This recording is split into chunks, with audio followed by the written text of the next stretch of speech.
Hey everyone, hope you're doing well. My name is Brandon, and today I'm going to be showing you how our Sunday morning services normally go and some of the things that we do to try to make things easier for us and just try to help through the transitions of the different parts of the service. So anyways, hope you enjoy it. If you don't mind, please like and subscribe to the channel. That helps me. And also, if there's anything that you would like to purchase for your church, there's links in the description, and feel free to use those links. Those help me as well, so I appreciate it. So here we go.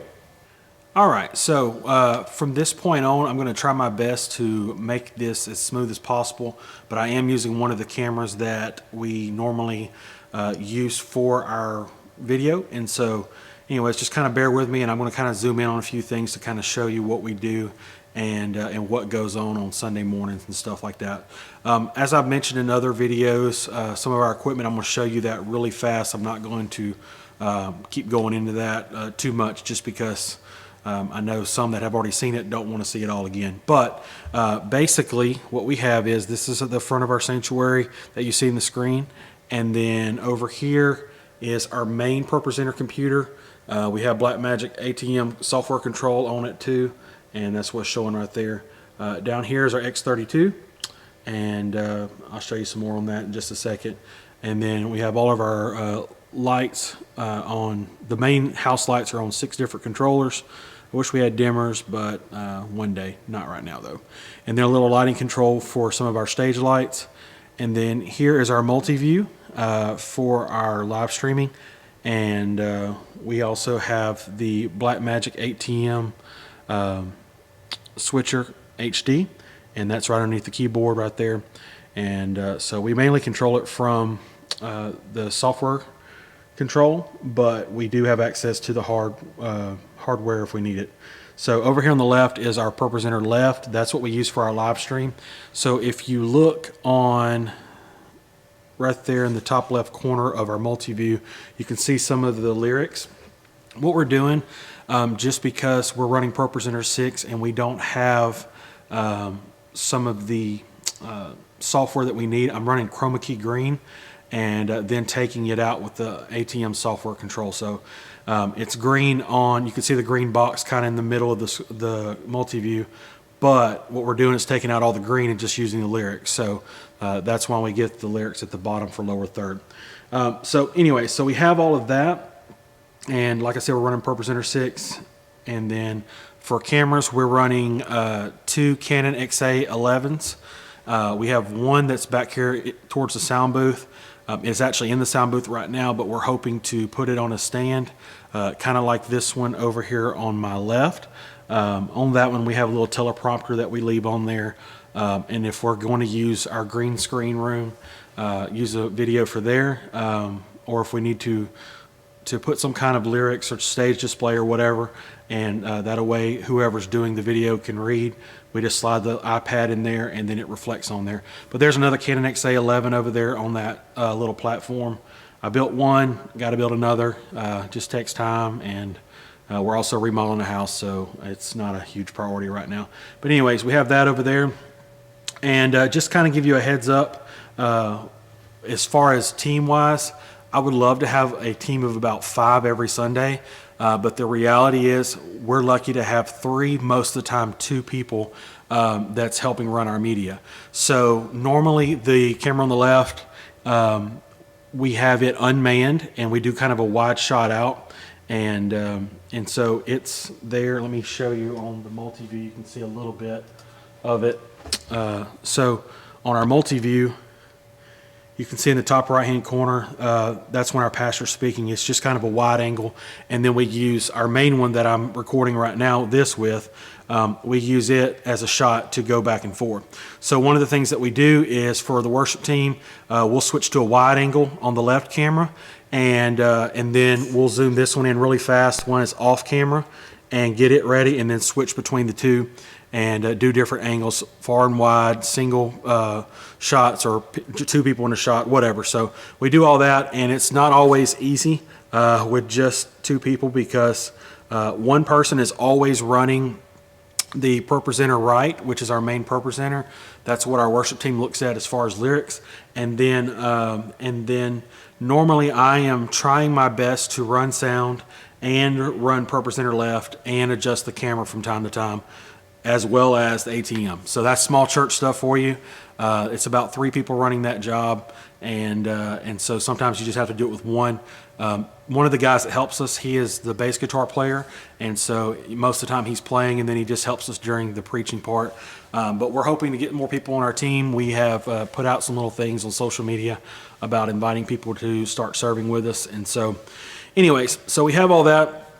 One of the cool things with all this is, you know, you can do a lot of stuff ahead of time, and I'm going to show you our schedule in just a minute of our Sunday morning service. But let me just tell you on our not our Pro, but our X32, there's a way, and you're probably not going to be able to see it on there. I'll try, maybe you can. But what I do is during practice, I will run and edit all the audio and everything for our worship team. And so basically what I do is I save a scene for each person that's leading a song. All right, so if you'll look on there, we have Jenna, Coach, and then Callie, Sherry, and Tony. And those are some of the ones that lead songs from time to time. And so what I do for our morning practice on Sunday mornings or during the week if we practice them is I will set the sound for whatever song that person's leading, and then I will save it as a scene on there. And that way, if say Jana's leading one song and then Tony's leading another song and then Coach is leading another one, that way if I'm busy and we don't have enough people to help run all the live stream stuff, I can sit there and go to one and hit load and confirm, and then it switches the audio settings for that person leading the song. And so I do all that during practice, so that way during the main service, if I can't focus a lot on the sound stuff, then I can do the other. Now, one of the things that I also do is normally we have a Thursday practice. Sometimes we're not able to, but I will try to set either the house or the live stream sound then, and then on Sunday morning during our practice, I will set the other and save it on there as well. And so that's a way you can kind of do it if you're running a little low on help.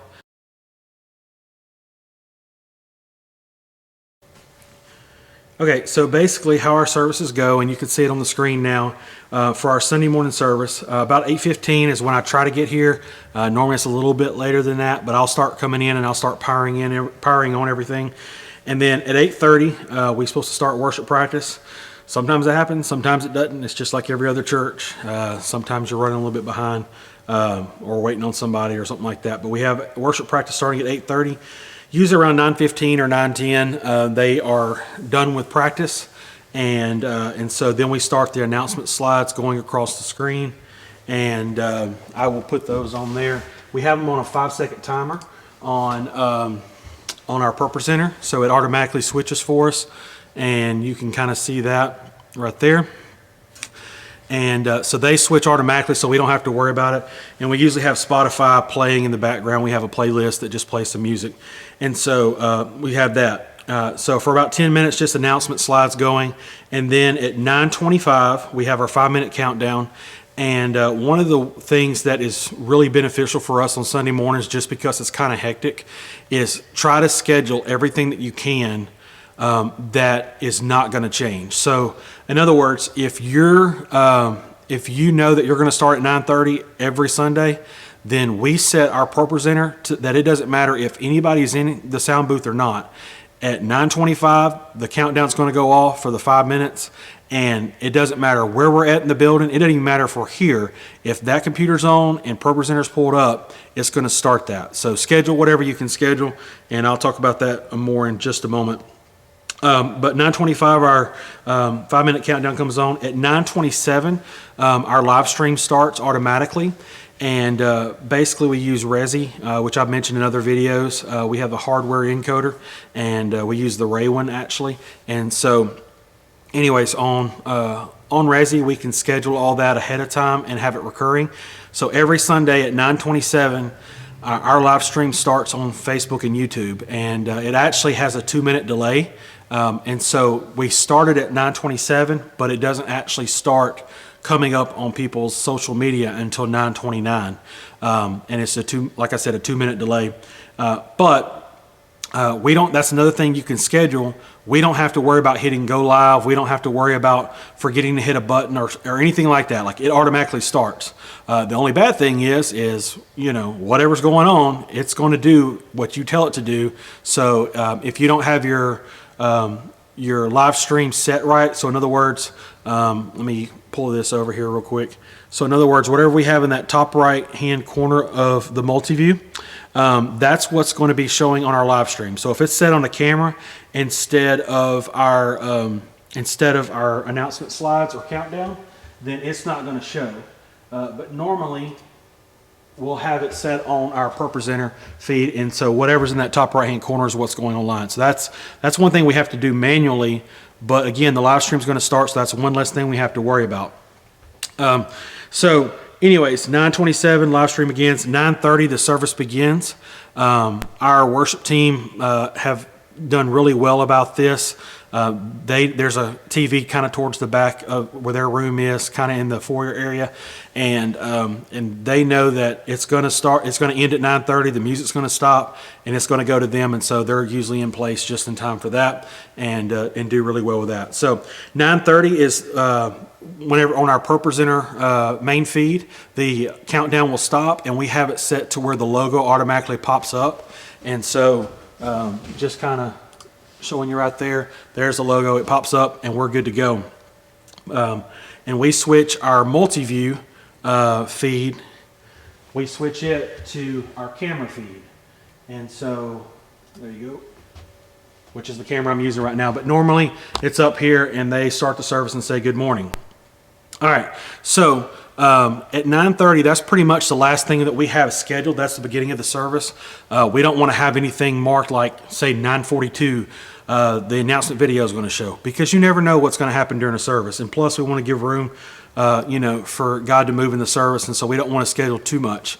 Some needs to be scheduled ahead of time, but as far as like pre-service stuff, but we don't want to schedule so much that we don't leave room for what God wants to do. So at 9:30, normally the worship begins. They welcome, and then they start worship. It lasts about 25 minutes, and then we'll have somebody come up, and they'll do a general prayer over needs. And one way that we kind of try to help ourselves out, because sometimes we forget to put everything out there or an order of service. Hopefully you can see that. I'm going to draw it in a little bit, but that's our per presenter feed. And let me switch it to stage view or stage display. And so what we'll do is we'll let the worship team know that whoever's praying. So we'll normally do it in caps, but they'll know that when they're done with worship, then they need to look up there and see whose name is in that box, and that's who they give the nod to, that, hey, I'm done with worship, and they're praying. And so our general prayer is done by that person, whoever's in that box, and it switches. Then after that, they'll do the general prayer, and then they'll say, you may be seated, and here is our video announcement for this week. And so they'll start a video announcement. It'll start playing, and it's usually about a minute and a half to 2 minutes long, but mostly a minute and a half.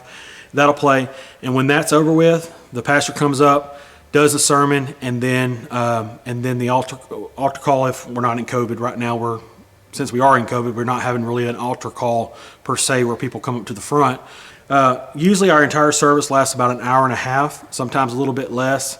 We have had some that go an hour and 10 minutes, some that go an hour and 15, but normally, especially since we've come back after COVID, it's usually an hour and a half, and that's pretty much it. If you will, I would greatly appreciate it. I am trying to hit a goal, but if you'll subscribe to the channel, I'd appreciate that here on YouTube. And also like, comment if you have any questions. And also, if there's any equipment that you may have seen in this video that you would like to purchase, please click on the links in the description, and I would appreciate that. That helps me out a little bit. But feel free to ask any questions. I love this kind of stuff, and so I'll usually try to comment back as soon as possible, and I'll be glad to help your church. So hope y'all have a great day. Thanks.